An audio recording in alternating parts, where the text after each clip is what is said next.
when we got involved with medical marijuana, there's always been a split in the internal debates among all of us about why we're doing what we do here. But quite frankly, I got involved really for two reasons. The first was the view that persecuting and prosecuting people who use cannabis really for legitimate medical purposes was the most heinous aspect of the drug war. That was impermissible, it was terrible, and besides, the large part of the American public knew that to be true, and we could help protect real patients and at the same time make the first jab at undercutting the war on drugs.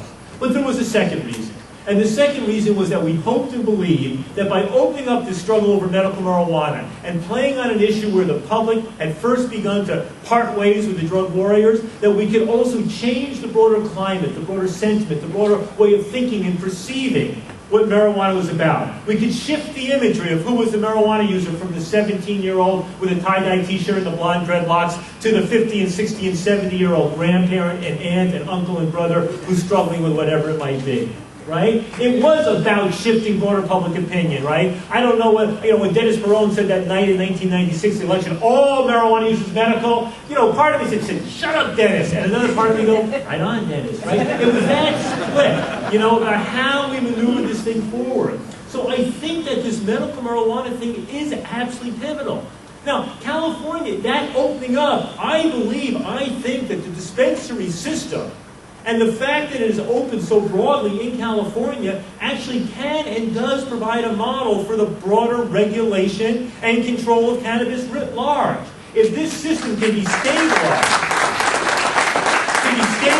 and legitimized and can be used to provide reassurance to those people who worry about what legalization might mean, then we have a model in place. I think that if you look at New Mexico, where the law we got through there that Governor Richardson signed last year authorizes the state to move forward on some sort of distribution system, and where the negotiations continue. If you look at the other initiatives and legislation that DPA and MPP and ACE and others are working on around the country, it's about trying to surface this stuff, about getting it more and more above and creating more and more safe havens, not just for the user and the consumer, but also for the producer and the distributor. Right? So, 2 minutes. How are you just getting going? I think 5? Keep going. 5.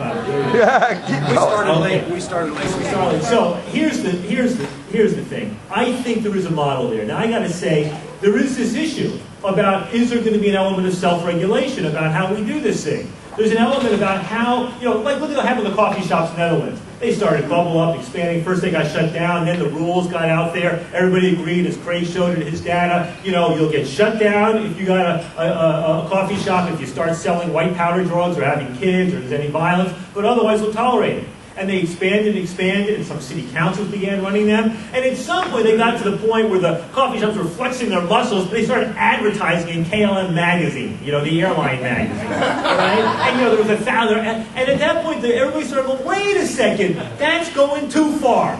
Pull back. Get rid of those damn ads, pull back. They shut down a few hundred coffee shops. It was about trying to not get so full of yourself at that point. I gotta say, one of my lessons in the 1970s, when I first got involved, was reading about Keith and about NORML, the amazing work that was done with the 11 things and the work that Keith did in D.C. But there was also, the mistake that was made in the late 70s, which was to get overconfident victory. We're just about there. The tipping point is there. Let's go. God damn them, they won't give us one. No, it's caution. Smart. Savvy, right? What we know is that the wild west of medical marijuana going on in LA right now, it's fun and it's good. A lot of people are making a lot of money, a lot of people are getting access, but it's not necessarily helping us get where we want to get. And the question becomes, self-regulation is a way of avoiding more onerous other regulation. We're living with the disastrous economic consequences right now of a government that said, let's allow the financial industry to self-regulate and trusted them, and they screwed up. And now we're all suffering. And now there will be government regulation, which probably there should have been in the first place. But if that industry had been wise enough to self-regulate in a serious way, we might all be in a better place. To the extent the medical marijuana world and the grow world can self-regulate, it's going to be very good for us. It helps us throw the argument back on the feds and to say, what are you standing in the way for sensible regulation? Now, I know there is a split within the community. 2 months ago, amazing. I went up to Mendocino County with, and I flew up in a 4-seater airplane with 3 guys involved in the trade, shall we say, and we flew around Mendocino County, and they started showing me how I could see the marijuana. I could not believe it. I mean, my guys, I flew around Mendocino County. There's 2 plants there, 8 plants there. There's between a house and a swimming pool. There's some stuff up in the grapevine. There's stuff in backyards. There's 40 plants. There's 12 plants. There's 18 plants. There's a greenhouse way up in the woods with no roads. What's that doing there? There are barns. There's no horses and cows in Mendocino County.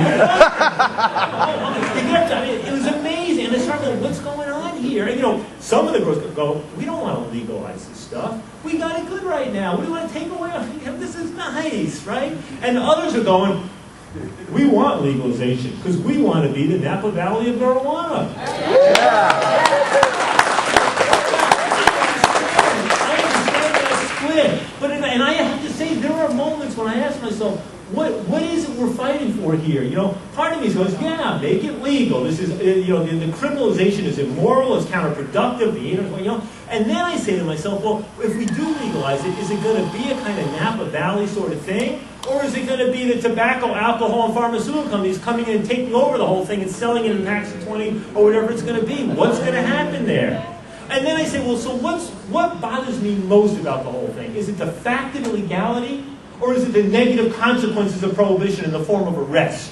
Right? And I realize that if you can keep marijuana illegal, but have almost nobody getting arrested, which is a little like what the Dutch did, right? Is that the best of all worlds? Are we actually supporting legalization? Make it like alcohol, the line that NORML, MPP, DPA, SAFER, we all basically say treat marijuana like alcohol, right? But I ask myself at times, is that really the ultimate best policy? Right? I'm out there fighting for it, but I also know that to some extent I sometimes worry about what legalization might mean in real practicality. And at the same time, I realize that the worst part about prohibition is not just the principle being violated, it's the arrest piece, that other arrest piece. And so how we start to fight for reducing the arrest and reducing the arrest, some people think if things get bad enough, right, the whole thing will come tumbling down. But I don't believe that. And I don't ever believe that we're actually at a tipping point. Where's Mike Gray? Mike, God bless Mike Gray. Every time I sit down for a coffee with Mike Gray for the last 15 years, he goes, Ethan, I'm telling you, we're at a tipping point now. And I want to believe that. And quite frankly, I don't really believe in a tipping point, but I do think we're hitting a moment right now. We were gaining some momentum in the late 90s, right? And then comes, the Bush administration, the Republican Congress, 9/11, the whole sort of thing. And you realize, we get pushed back, we get dumped out, we get beat up, right? And now, though, with the possibility of a President Obama in a Democratic Congress, with the possibility of people in Democratic leadership positions from Nancy Pelosi and George Miller and Henry Waxman and John Conyers and Bobby Scott and Dennis Kucinich, and people understand us and the way we think and sympathize in positions of power, right? With the movement on medical marijuana, with the ever-shifting public opinion, with things having, and now, of course, with this disastrous, looming economic disaster upon us. What we knew is that the number one thing that ended alcohol prohibition, when all was said and done, was the Depression. And people looked at that and said, this makes no more sense no more, right? To be spending billions when we be earning billions. We know that argument now with respect to cannabis is going to become an increasingly important and powerful argument